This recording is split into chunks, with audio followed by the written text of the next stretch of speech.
Draymond, let's get right to it. You knew a strong team was coming in with the Celtics. What is the biggest adjustment you need to make defensively? I think most importantly, they have to fill us defensively. I thought they got in our paint quite a bit, and when you get into the paint, your defense breaks down. You get to the middle, everybody's one pass away. And I think they broke our defense down too much, and then you're getting kick-out threes, and the shooters get comfortable. Once you allow the shooter to get comfortable, as you know, you can contest all you want. I see the rim, and it's this big. And if we can take those threes away at the beginning of the game, make things tougher at the beginning, they don't quite get in the rhythm. Was there lack of communication in that fourth quarter by you guys? Because the Celtics got wide open three, and that wasn't, characteristic for you guys. The game is connected, and I thought early on in the fourth quarter, our defense affected our offense. And then kind of midway through the fourth quarter, it flipped, where our offense was dragging us down on the defense, man. You don't see a shot go in, you come back down, you're feeling sorry for yourself, and then they're just walking into wide open shots because they're feeling good. And so I think it's important that, we tie the game together on both ends, cutting with force, cutting with pop, having pop on the offensive end, and then that carries over to the defensive end and vice versa. Offensively, we know Steph's going to do his thing, Clay's going to do his thing. But how tough is it for you to be at that top being facilitated, knowing the Celtics going to make you shoot your jump shots?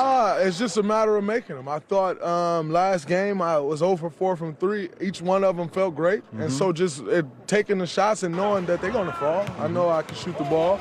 And if they want to make me shoot, teams have done that for years. And, you can be the judge on how successful it's been.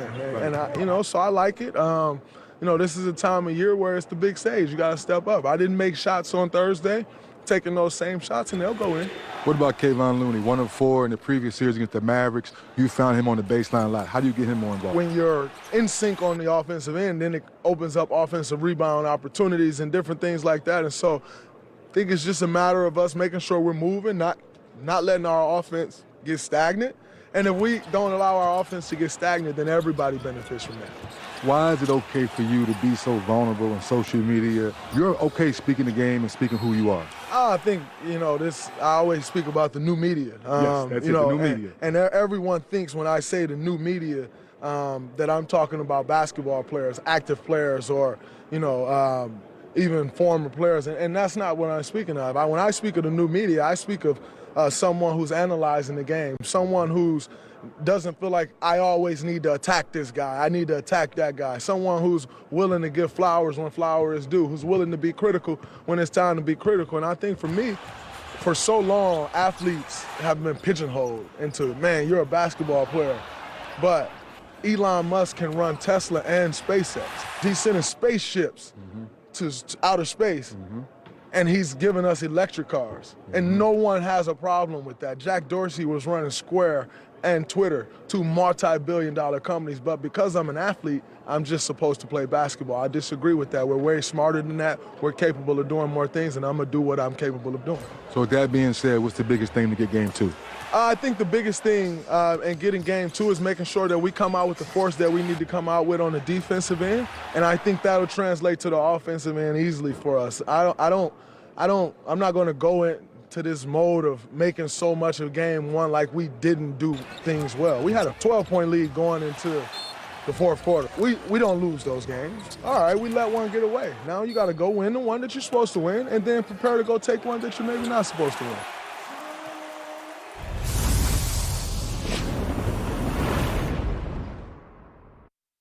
You're different from the past defenses you played on here? The versatility in each role, and no offense to those other teams, but, it was always somebody on the court for us that we had to, cover for. And, teams did a good job of exploiting that.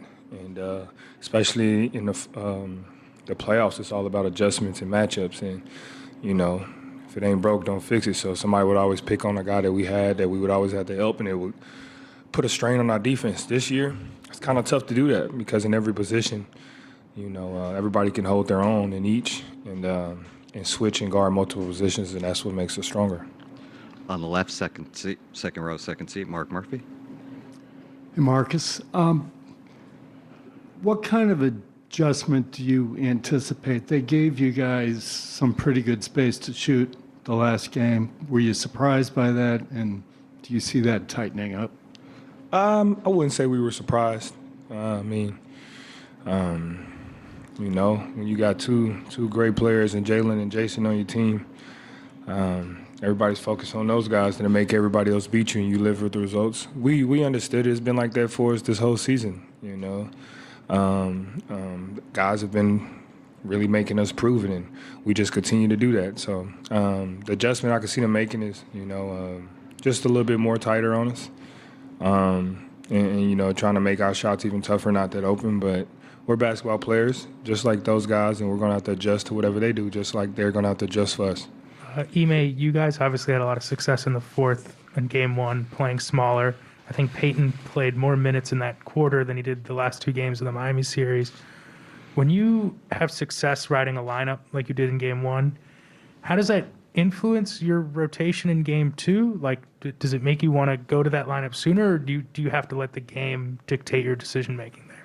Yeah, it's not really a preconceived thing going in. We have some lineups set, but I think our versatility in general helps us out in that regard and kind of let the game play out. And so we extended the lead with Marcus on the bench with Peyton and Derek, and they're playing well, and downsized without the 5, and so that really worked for us, obviously. But you know, we gave credit to Marcus sitting there ready, cheering on. Obviously, he wants to be in the game to impact it, but sees what that group is doing, and so that's kind of the selfless nature of our team as we've grown throughout the year. But it's a game-by-game thing. We understand we can go downsize with Derek.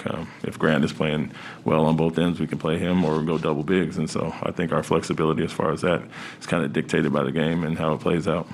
Next question on the right. John Corrales, Boston Sports Journal. Ime, when you look at that first quarter, do you think the mistakes that were made is something that you can clean up with your normal starting personnel, or do you think you need to make an adjustment there so you can clean up the things that you were doing wrong, leaving Steph open and stuff like that? Yeah, I think it didn't have anything to do with starters or who was in the game at the time. It was a lot of transition and non-communication between the guards. So that's not going to change regardless of, you know, if we do something different with the bigs. So there's a lack of communication there. Other than getting one cleaner look late with Daniel Tice, where we were supposed to be switching, it was a lot to do with guard actions in transition, early offense, and us not communicating, as well as Clay getting some shots as well. So nothing we can't clean up. Obviously, don't want to give up 6 threes and give up 21 points, but big picture, you know, we were down 4, 32-28, and he went off for that. So we were still in good striking range overall. We knew if we limited him, we'd obviously be in much better shape. And then the other part was offensively, we were fine. So scoring the 28, so to only be down 4, we felt good about that, knowing we let him get off to that extent. Tim up front. Tim Reynolds. We're back with more from San Francisco as both the Warriors and the Celtics address the media ahead of Game 2.